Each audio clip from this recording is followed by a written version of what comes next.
Hey everyone, Steve Kalayjian here at Trade Easy. So I want to show you this great strategy that we called in our live channel today. And these are the Forex pairs, the euro dollar, the pound dollar, and the Aussie dollar. All three had the identical same pattern. And this is what's called a buy reversal strategy.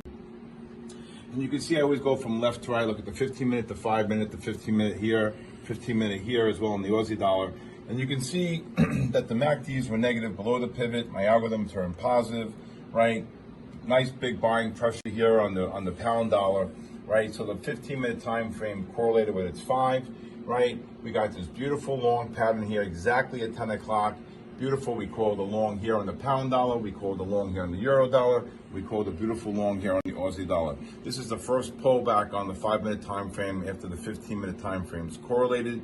This is one of the strategies I teach each and every day here in my live channel. So come join me each and every day here from 9 to 4.